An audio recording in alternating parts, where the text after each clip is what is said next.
বিদেশ সচিব এক বলবেন, এটা আমাদের সমস্তটাই পরিকল্পনার পাঠ। পুরো পাঠ আছে। কারণ হচ্ছে যে আন্তর্জাতিকগতভাবে তো জানে যে বাংলাদেশে কি হচ্ছে এবং কি পরিমাণে মিথ্যা মিডিয়া, খুব লজ্জাজনক।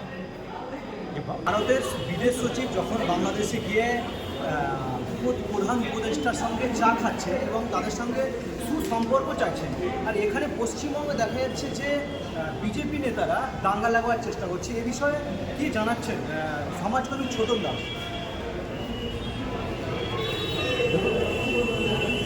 মানবাধিকার সংগঠন হিসেবে এবং একজন গণতান্ত্রিক আন্দোলনের কর্মী হিসেবে প্রথমেই দাবি করব, সারা পৃথিবী জুড়ে সংখ্যালঘুদের উপর যে আক্রমণ, সেই আক্রমণ বন্ধ করে। কোথাও সেটা ধর্মের উপর, কোথাও সেটা জাতির উপরে, কোথাও সেটা আপনার গায়ের চামড়ার রং দেখে আমরা বন্ধের দাবি জানাচ্ছি। বাংলাদেশে ঘটনা, বাংলাদেশ তো আর পৃথিবীর গ্লোবের বাইরে নয়, ফলে সেই গ্লোবের মধ্যেই আছে এবং বাংলাদেশের ঘটনাকে হাতিয়ার করে বিজেপি তারা যে মিথ্যার জাল বুনে উত্তেজনা সৃষ্টি করার চেষ্টা করছে এবং তারা মেরুকরণের চেষ্টা করছে, তারা বিভাজনের চেষ্টা করছে। এবং আপনারা সকলেই জানেন যে সত্যিকারের যদি অন্তর থেকে তারা সংখ্যালঘু নির্যাতনের বিরোধী হতেন, তাহলে ভারতবর্ষে তারা প্রতিদিন কি করছে। বাংলায় একটা কথা আছে, আপনি আচরি ধর্ম পরের শেখায়, আমি করে লোককে শেখাবো। তো তুমি বিজেপি ভারতবর্ষে কী করছে? আপনার মণিপুরে 1 বছরের উপরে 400-র উপর চার্চের উপর গির্জা ভেঙে দেওয়া হয়েছে।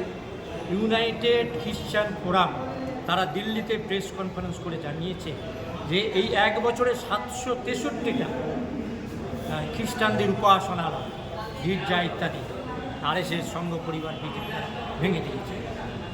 এবং এ ব্যাপারে আসলে তারা নির্বাচনে মানুষের যে দৈনন্দিন সমস্যা, বেকারত্ব, দ্রব্যমূল্য বৃদ্ধি, দেখবেন একটা সাধারণ কেরানির চাকরির জন্য PhD অ্যাপ্লাই করছে। এই যে ভয়াবহ বেকারি, ভয়াবহ দ্রব্যমূল্যে 2004 সালে 400 টাকার গ্যাস ছিল, সেটা আজকে 950 টাকায় চলে গেছে।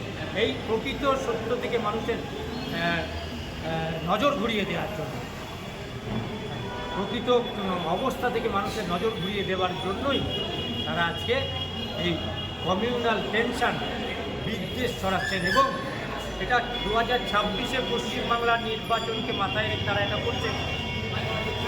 যারা আদিবাসীদের হত্যা করছেন তারা, এবং তারা যদি সত্যি আদিবাসী দলটি হন, তাহলে সারনা ধর্মের স্বীকৃতি দিচ্ছেন না।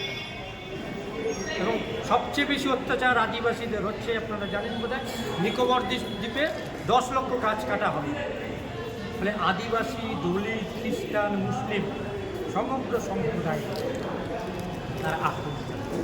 বিদেশ সচিব যখন চাইছে যে দু দেশের সম্পর্ক সুসংহত হোক, তখন শুভেন্দু অধিকারী এখানে প্রত্যেক দিনই ভারকাও ভাষণ দিচ্ছে। দেখুন, এটাও আমাদের নাটক। বিদেশ সচিব এক বলবেন, এটা আমাদের সমস্তটাই পরিকল্পনার পাঠ। পুরো পাঠ আছে। কারণ হচ্ছে যে আন্তর্জাতিকগতভাবে তো জানে যে বাংলাদেশে কি হচ্ছে এবং কি পরিমাণে মিথ্যা মিডিয়া, খুব লজ্জাজনক। পশ্চিমবাংলার মিডিয়া, বিশেষ করে ABP আনন্দ, তারা বিজেপির চ্যানেল R+কে পর্যন্ত ছাড়িয়ে গেছে। এই কুখ্যাত কাজ, এই ঘৃণ্য কাজকে পশ্চিমবাংলার গদি মিডিয়া, আদানি আম্বানি প্রসাদ পুষ্ট মিডিয়া, তারা এই ঘৃণ্য কাজকে, RSS-এর কাজকে, বিজেপির কাজকে তারা মদত করছে। ঘণ্টাখানেক বলেছে অনুষ্ঠান, দেখবেন এত দুর্নীতির বিরুদ্ধে বলছে না। আদানির দুর্নীতি নিয়ে 1 ঘণ্টাখানেকে দেখেছেন, দেখবেন।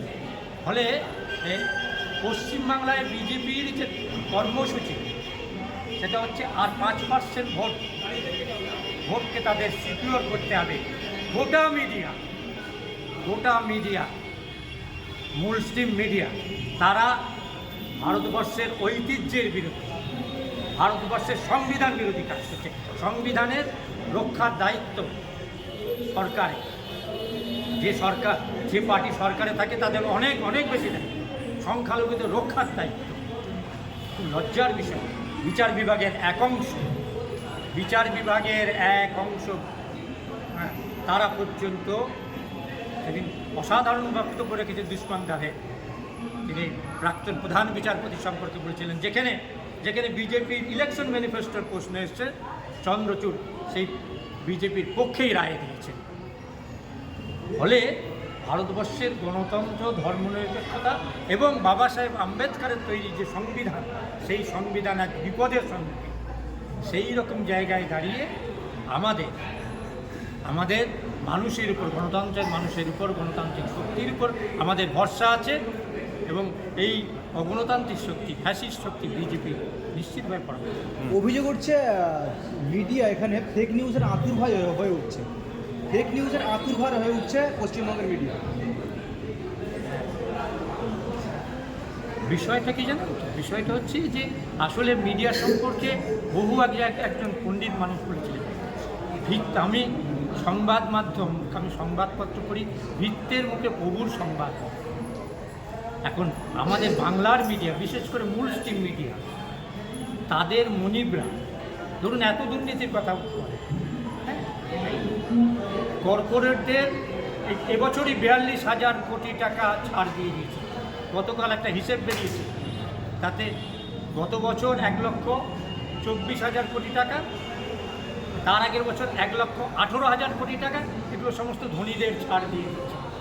দুর্নীতির বিরুদ্ধে যে মিডিয়া এত হইচই করছে, স্বাস্থ্য দুর্নীতি নিয়ে এত হইচই যারা করছেন, তারা আদানি যে ঘুষ দিয়েছে আমেরিকা কোর্টে তথ্য সহকারে, সেটা তো জমা দিয়েছে। এখানে একদিনও দেখেছেন কোনো মিডিয়ায় ঘণ্টাখানেক আলোচনা হতে?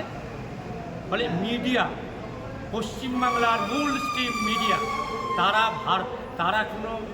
তারা শুধু সম্প্রদায়ের বিরোধিতা করছে না, তারা ভারতবর্ষের যে ঐক্যবদ্ধ ভারতবর্ষ, সুপ্রিম কোর্টের প্রাক্তন বিচারপতি কার্জু বলছিলেন 10,000 বছর ধরে ভারতবর্ষে মানুষ এসেছে এবং ভারতবর্ষের মহান ভারতবর্ষ তাকে আপন করে দিয়েছে, এটাই ভারতীয় ঐতিহ্য। বাংলার মিডিয়া এবিপি আনন্দ, তারা এই ভারতের এই ঐতিহ্যকে ধ্বংস করার আরএসএস বিজেপির যে কর্মসূচি, সেই কর্মসূচিকে তারা রূপায়িত করছে। আগামী দিন ইতিহাস প্রমাণ করবে যে এরা এই গদি মিডিয়া, আদানি আম্বানি প্রসাদপুষ্ট মিডিয়া, তারা ভারতবর্ষের সংবিধান, ভারতবর্ষের গণতন্ত্র, ভারতবর্ষের ঐতিহ্য, তাকে ধ্বংস করতে সহযোগিতা করেছে।